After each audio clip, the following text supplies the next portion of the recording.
Long ago, in a kingdom of wild forests and silver-topped mountains, there lived a king blessed with 3 sons. They were all worthy of admiration. The eldest was solemn and dutiful, and he considered every decision carefully. The second was lively, eager, and was quick to please and quick to be pleased. The youngest was gentle and thoughtful, and he possessed a quiet grace that made people trust him without knowing why. As the king grew older, he began to worry that they were eager to rule before he was ready to step aside, and rumors even suggested they might try to undermine him. Though age was catching up with his body, his mind was still sharp, and he had no intention of giving up his throne. To keep the peace, he chose to distract his sons with vague promises, ones he could always delay or avoid fulfilling. Bring my sons to me.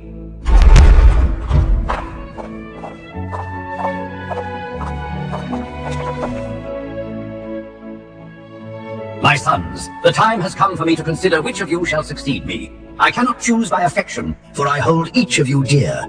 Instead, I set before you a challenge. Go into the world and bring me the smallest and most perfect little dog you can find. The one who presents the finest one will automatically be my heir. The princes bowed, accepting the challenge with a mixture of enthusiasm and curiosity. That very afternoon, each prepared for a long journey. The eldest rode east with a retinue of guards. The second rode west with a caravan of merchants. The youngest prince rode alone, guided only by instinct and the hope that fate would lead him true. Yet fate had stranger plans for him than for the others. For many days, the youngest prince traveled through unfamiliar regions, across meadows thick with wildflowers, through forests where beams of gold filtered through ancient trees, and over hills that rolled endlessly toward the horizon. Yet despite the beauty around him, he found no suitable dog. The villages he passed through offered nothing exceptional.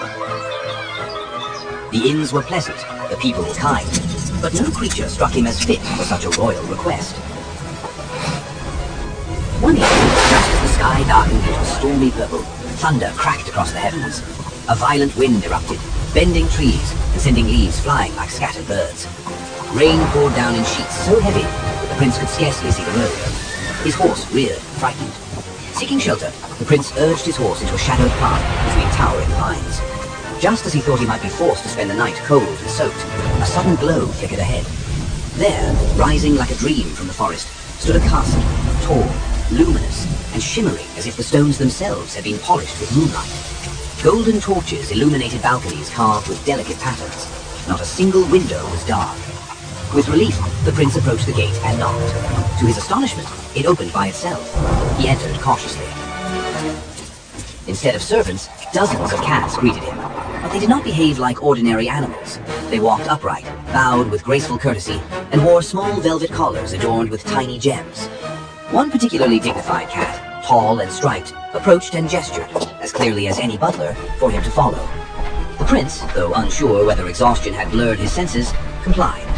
He was led through a grand hallway, decorated with rich tapestries and portraits of crowned felines.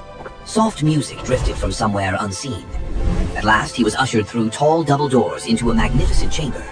Seated upon a throne of carved ivory was a small white cat, elegant, luminous, and radiating an almost human intelligence. Welcome, noble prince. Oh. You must be weary from the storm. Allow us to offer shelter. You shall dine, rest, and be honored as a guest. Come. You must be hungry. The prince found himself enveloped in comforts beyond imagining. The banquet hall bustled with cats playing instruments, carrying trays and arranging dishes with surprising dexterity. The table itself was set with delicacies worthy of a royal feast. The white cat sat at the head of the table, while the prince sat at her right. Though she ate little, she conversed with wit and charm. After dinner, musicians played soft melodies as the prince was escorted to an exquisitely prepared bedroom. The sheets were warm, the pillows downy, and despite the strangeness of the place, he slept more soundly than he had in months. When morning came, the white cat invited him to breakfast, and again her presence was reassuring and unforgettable.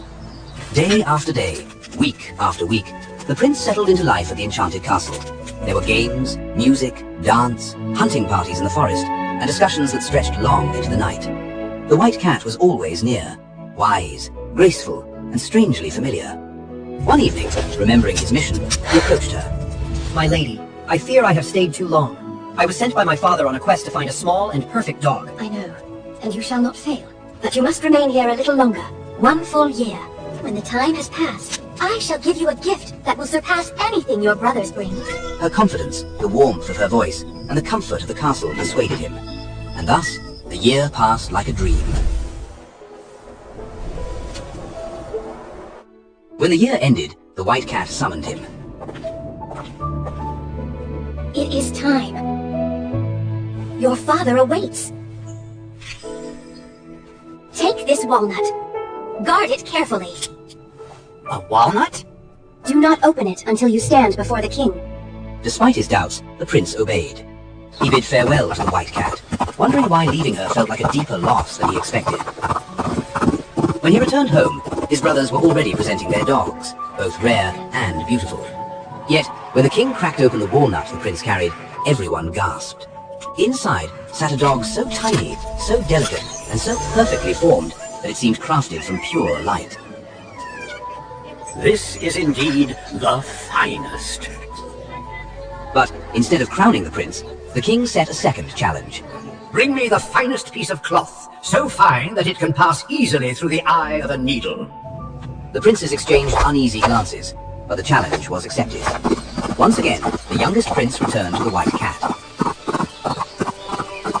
The White Cat welcomed him back with warmth that made the prince feel, unexpectedly, like he had come home. You have returned. How could I stay away? And again, the year passed, filled with conversation, companionship, and a longing the prince dared not name.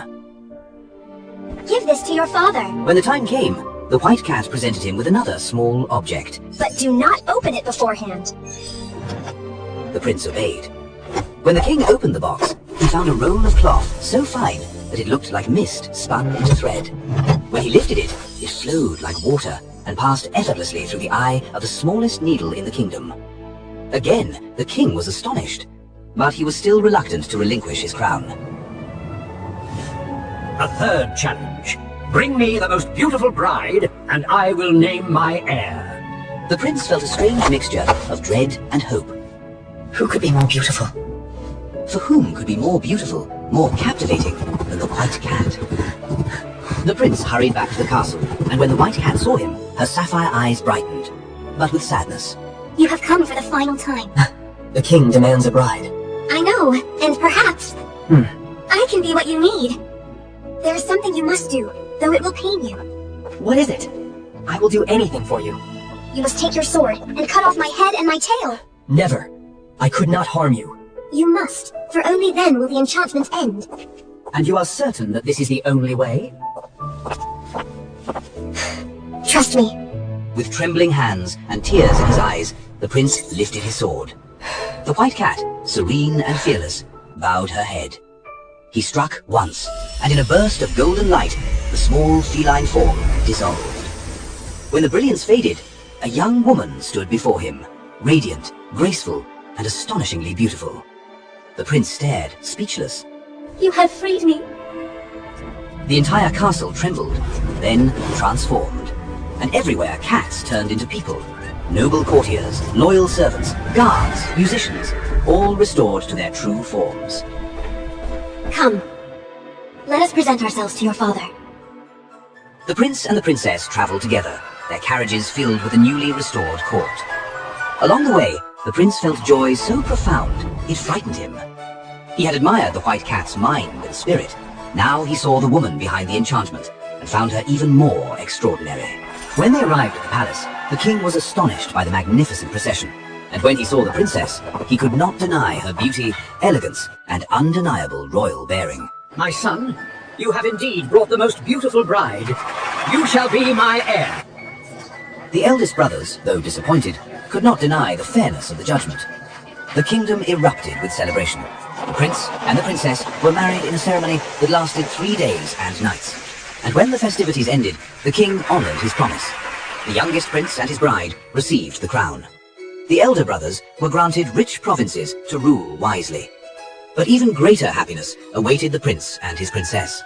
The newly crowned couple returned to the restored castle of the princess, where the prince marveled at how familiar and beloved everything felt, though the castle was now filled with human voices instead of meows and soft purrs.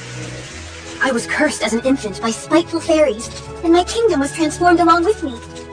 I have waited so long for someone wise enough to value my mind, loyal enough to return to me year after year, and brave enough to break the spell despite personal anguish. You were that someone. You loved me not for beauty, which you did not see, but for the heart I offered you. You were always beautiful to me. Their kingdoms united in peace. Their people thrived under their rule. And though the White Cat was no more, her memory lived on. A reminder that love, loyalty, and patience can pierce even the deepest enchantments. And so, the prince and princess lived for many long and prosperous years, ruling with wisdom, kindness, and grace.